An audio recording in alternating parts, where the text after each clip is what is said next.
Samajwadi party अकेले जाना चाहती है। नहीं नहीं, हम क्यों लड़ाई कराओगे? तुम्हारा, अब मैं जानता हूँ तुम बीजेपी के चैनल हो। कब तक ये लड़ाई चलेगी? ऐसा सर SIR को लेके कब तक चलेगा? सर SIR को लेकर कब तक लड़ेंगे? हो गया हो गया हो गया हो गया सर SIR को लेके कब तक लड़ेंगे? सर SIR को लेके कब तक लड़ेंगे?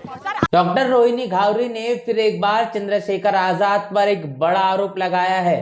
इस आरोप के बाद आकर चंद्रशेखर आजाद की क्या कुछ प्रतिक्रिया होगी, इस बात का लोग लगातार इंतजार कर रहे हैं। इसके साथ साथ अनेकों प्रकार के जो इल्जाम रोहिणी घावरी ने लगाए हैं, उस पर भी बड़ी बात रोहिणी घावरी के जरिए की गई है। इसके साथ साथ आपको बताएंगे कि उत्तर प्रदेश में विधानसभा का मानसून सत्र शुरू हो चुका है, जिसको लेकर बहन मायावती ने अपनी प्रतिक्रिया साझा की है। उस प्रतिक्रिया को भी आपके साथ रूबरू करेंगे। और इंडिया ब्लॉक के जरिए तमाम 300 से अधिक सांसदों ने दिल्ली की सड़क पर एक ऐसा आंदोलन किया जिसने पूरी देश की नजरें अपने तरफ खींची। इस आंदोलन का उद्देश्य था कि चुनाव आयोग को इस बात को लेकर चेताया जाए कि कैसे पूरे देश में वोट चोरी हो रही है और वोटों के नाम पर अनेकों प्रकार की फर्जी मतदाता लगातार तमाम प्रदेशों और विधानसभाओं में वोट करते हुए नजर आ रहे हैं, जिसका खुलासा राहुल गांधी के जरिए अपनी बड़ी प्रेस कॉन्फ्रेंस के जरिए भी उन्होंने करके दिखाया था।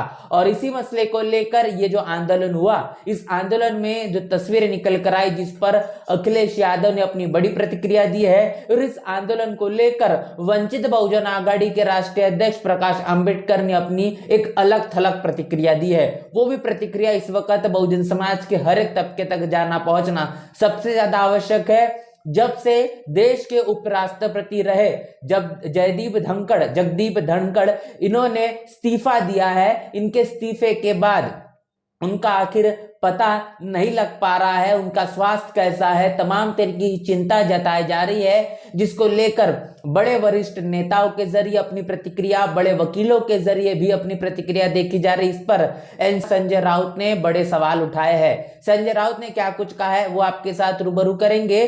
और ये भी आपको बता दें कि मनुवादी जातिवादी मीडिया का खुलासा करना अब बहुजन समाज से ताल्लुकात रखने वाले नेताओं ने करना शुरू कर दिया है। जब इस बड़े आंदोलन में जो दिल्ली के सड़कों पर इंडिया ब्लॉक के नेताओं के जरिए किया गया, रिपब्लिक टीवी जब अखिलेश यादव से बातचीत करना चाहती थी, उनका रवैया क्या था, उसमें उन्होंने क्या कुछ कहा, वो आपके साथ साझा करेंगे। और इतना ही नहीं तो अब लोकतंत्र को लेकर देश में बड़े सवाल खड़े किए जा रहे हैं। क्या आखिर लोकतंत्र जीवित है? लोकतंत्र को जीवित रखने की लड़ाई अभी भी जारी है या फिर नहीं? इन सवालों के जवाब उत्तर प्रदेश में चलने वाली योगी आदित्यनाथ की सरकार और इन सरकार के मुताबिक बार बार ये दावा कि हम कानून के माध्यम से कानून का राज प्रस्थापित कर रहे हैं, इस पे पीछे की क्या कुछ सच्चाई है वो उत्तर प्रदेश के प्रदेश अध्यक्ष विश्वनाथ पाल इन्होंने साझा की है। ये तमाम वो खबरें जो इस देश का मनुवादी जातिवादी मीडिया आपके साथ रूबरू नहीं करता, उन तमाम खबरों को हम आपके साथ फिर एक बार साझा करने के लिए हाजिर हो चुके हैं। साथियों, मैं हूं पराग महेंद्र, आप देखना शुरू कर चुके हैं नेशनल चौपाल। इस वक्त की सबसे बड़ी खबर, डॉक्टर रोहिणी घावरी ने फिर एक बार चंद्रशेखर आजाद पर एक बड़े इल्जाम लगाए हैं। उनका यह कहना है कि 100 करोड़ का टाइप 8 बंगला और FIR में देरी, और क्या सबूत चाहिए समाज को इस बीजेपी के एजेंट के।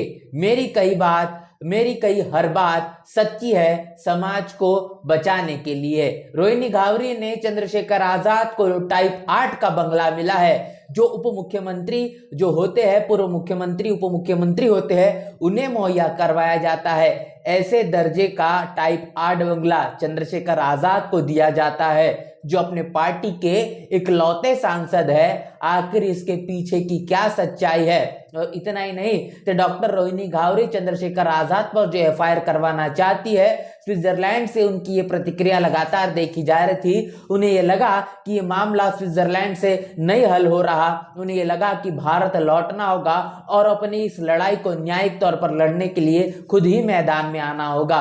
रोहिणी घावरी ने तमाम चीजें तय करने के बाद उनकी ये कोशिश थी कि चंद्रशेखर आजाद पर एफआईआर हो, लेकिन वो एफआईआर भी नहीं हो पा रही है। और इसी को लेकर उन्होंने बात कही है कि समाज को इस बीजेपी के एजेंट के और कितने सबूत चाहिए, जहां पर 100 करोड़ का टाइप 8 बंगला मिल जाता है और तमाम ऐसे संगीन आरोप लगाने के बावजूद भी उन पर एफआईआर नहीं होती है। मैंने जो बातें कही है वो तमाम बातें समाज को समझनी चाहिए और चंद्रशेखर आजाद से बचना चाहिए। ये बातें डॉक्टर रोहिणी घावरिन के जरिए साझा की गई है। इसके साथ साथ उत्तर प्रदेश में जो विधानसभा का मानसून सत्र जारी है, जिसको लेकर बहन मायावती ने कहा है कि अगर पिछले मानसून सत्र के जरिए या फिर तमाम जो सत्र होते हैं उसमें औपचारिक पूर्ति वाला नहीं हो, या फिर इसमें सही प्रदेश की नीतियों और किस तरीके से जंगल राज को खत्म कर कानून के माध्यम से कानून का राज प्रस्थापित किया जाए, सरकार और विपक्ष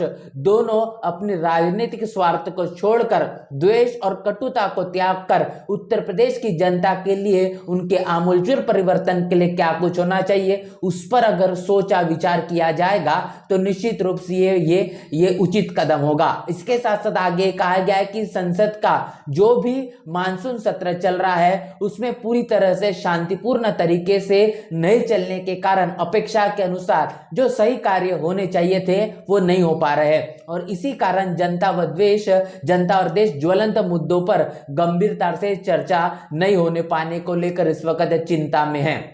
और इतना ही नहीं तो भारतीय व्यापार का भी भारी जो अमेरिका में के जरिए टैरिफ लगाया गया है, जो 25% था वो 50% कराने के कारण अर्थव्यवस्था विकास पर भी इसका बुरा प्रभाव पड़ा है। और ये इस वक्त की सबसे ज्यादा चर्चा का विषय बना हुआ है, जिस पर संसद में चिंतन और मनन होना चाहिए, जिसकी जरूरत है वो नहीं हो पा रही। अच्छे दिन का वादा दिखाने के लिए तमाम तरीके के खास मुद्दों को लेकर दबाने की जो कोशिश की जा रही है, इस बात का भी दावा किया जा रहा है कि फिर एक बार अच्छे दिन लौटाए जाएंगे।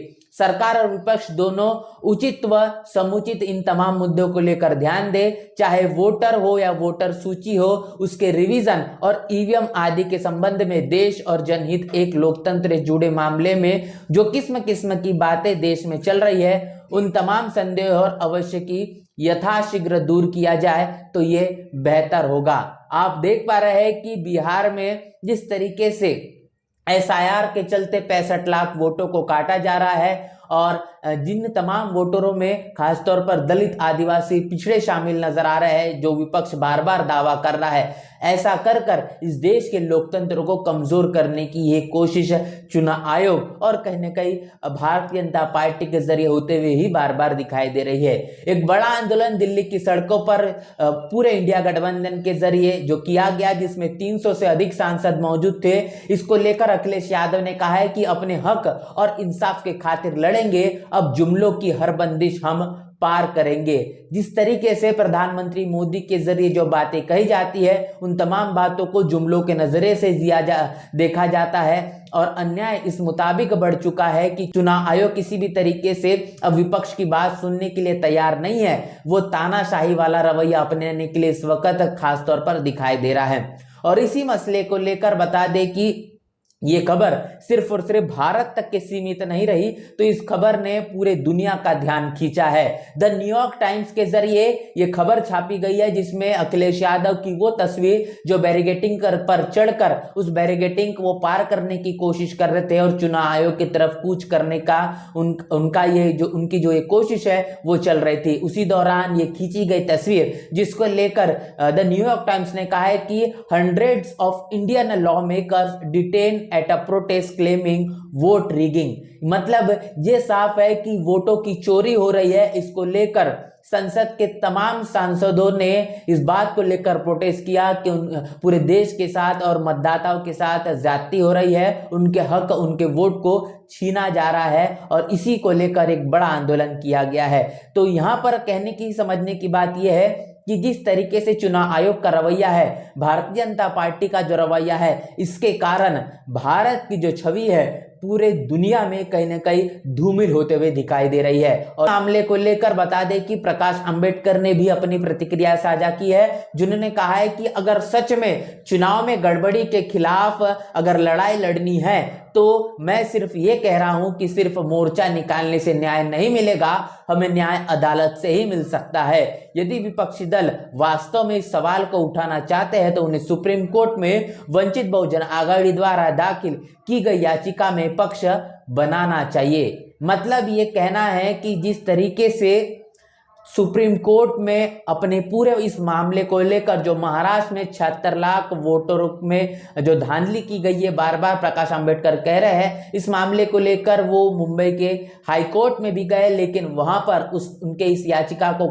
खारिज कर दिया गया। अब वो सुप्रीम कोर्ट जा पहुंचे हैं और तमाम एडवोकेट्स भी ये बात कह रहे हैं कि शायद ये भी हो सकता है कि उनकी याचिका खारिज हो सकती है। लेकिन उसके बावजूद भी इस पूरे मामले को लेकर प्रकाश अंबेडकर का यह कहना है कि इंडिया गठबंधन के तमाम नेता जो रोड और रास्तों पर उतरकर आंदोलित है, उनका ये आंदोलन सिर्फ यहाँ तक के सीमित नहीं रखना होगा, तो न्यायिक तौर पर भी उनको लड़ाई लड़नी होगी। उनको वंचित बहुजन आघाड़ी के साथ उनके इस याचिका में साथ और सहयोग देना होगा। इसके साथ साथ अगली खबर आपको रूबरू करेंगे, जो कि देश के पूर्व उपराष्ट्रपति को लेकर है। और इस मामले को लेकर राउत ने कहा है कि हमारे पूर्व राष्ट्रपति के साथ आखिर क्या हुआ, वह कहाँ है, उनका स्वास्थ्य कैसा है, क्या वह सुरक्षित है, देश इन सवालों की सच्चाई जानने का हकदार है।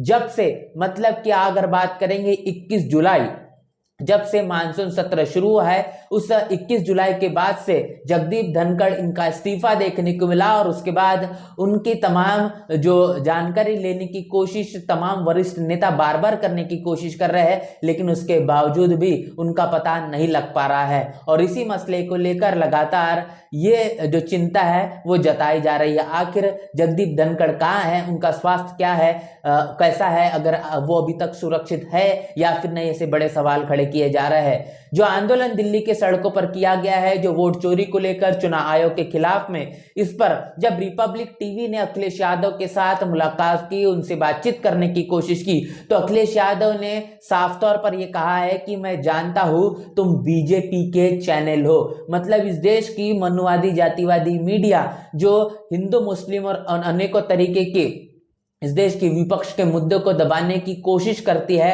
और सत्ता पक्ष के समर्थन में अपनी बात अन्य को प्रकार से समझाने की जो कोशिश बार बार करती है, ऐसे मीडिया चैनलों को दरकिनार करना शुरू अब बहुजन समाज से ताल्लुकात रखने वाले नेताओं के जरिए करना शुरू हो चुका है। और वही चीज अखिलेश यादव के जरिए होते हुए दिखाई दी है।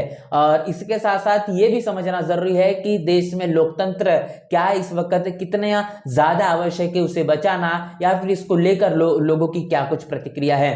तो इसको लेकर रजत मौर्य इनका कहना है कि लोकतंत्र अब खतरे में नहीं है, वह मृत अवस्था में पहुंच चुका है। संविधान अब खतरे में नहीं है, बल्कि बीजेपी और आरएसएस ने इसी संविधान का सहारा लेकर अपना फासीवाद कार्यक्रम चलाना सीख लिया है। देश की जनता को अब तय करना होगा कि उन्हें लोकतंत्र चाहिए या ब्राह्मण तंत्र। जनता का वोट उनसे छीना जा रहा है। इस पूरे मामले को लेकर साफ तौर पर यह कहना है कि लोकतंत्र जो खतरे में होने की बार बार बात कही जा रही थी, वह मृत अवस्था में हो चुका है। क्योंकि जहां पर वोटों की चोरी हो रही है, इस देश के अंदर बाबा साहब ने बहुत ही मेहनत और मशक्कत करके जो वोट का अधिकार इस देश के दलितों, आदिवासियों और पिछड़ों को दिया, और वही वोट अगर उनसे छीन लिया जाएगा तो वोट के अलावा उनके पास ऐसा कोई अधिकार नहीं बचेगा जो अपने पूरे जीवन और पूरे आमूलचूल परिवर्तन के लिए वो कहीं ना कहीं जवाब दे या फिर जिम्मेदारी के तौर पर सरकार से सवाल कर सके। क्योंकि उनकी वोट की अहमियत ही बची नहीं रहेगी तो निश्चित ही वो अपनी आवाज भी बुलंद नहीं कर पाएंगे। वो कितने भी चीख चिल्ला ले, लेकिन उनकी आवाज को सुनने वाला कोई नहीं होगा। और ऐसे में संविधान अब खतरे में नहीं है, बिल्कुल अब पूरी तरीके से बीजेपी और आरएसएस के ही पूरे फासीवाद के कार्यक्रम को चलाने का काम अब शुरू है। जनता को इससे सावधान होना पड़ेगा और लोकतंत्र उन्हें चाहिए या फिर ब्राह्मण तंत्र चाहिए, इसके खिलाफ अपनी आवाज को बुलंद करना होगा। इतना ही नहीं तो उत्तर प्रदेश में चलने वाली योगी आदित्यनाथ की भारतीय जनता पार्टी की सरकार जो बार बार ये दावा करती है कि हम पूरे प्रदेश से गुंडाराज, जंगलराज पूरी तरीके से खत्म कर चुके हैं, जिसको लेकर बहुजन समाज पार्टी के उत्तर प्रदेश के प्रदेश अध्यक्ष विश्वनाथ पाल, इनका यह कहना है कि यूपी में पूरी तरीके से जंगलराज कायम है।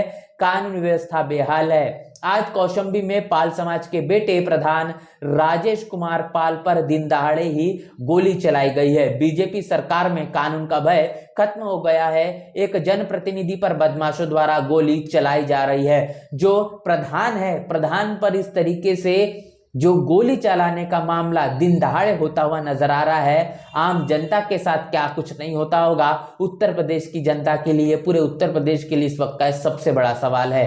तो आप कल्पना करिए कि अमूमन तौर पर उत्तर प्रदेश में ऐसे कई मामले जो फाइलों में आने से पहले ही दफन कर दिए जाते हैं और जो जनप्रतिनिधि होते हैं उन जनप्रतिनिधियों पर भी खुलेआम दिन दहाड़े गोलियां चलाई जाती है। आखिर इस तरीके के गुंडाराज, जंगलराज को खत्म करने के लिए क्या बहुजन समाज आने वाले भविष्य में सही कदम उठाएगा या फिर नहीं, ये सबसे बड़ा सवाल है। इस पूरे खबर को लेकर आपकी क्या राय है, आपकी क्या प्रतिक्रिया है, लिखकर कमेंट बॉक्स में जरूर बताएं। बने रहे नेशनल चौपाल के साथ, मिलते नए वीडियो में, तब तक के लिए जय भीम, जय भारत।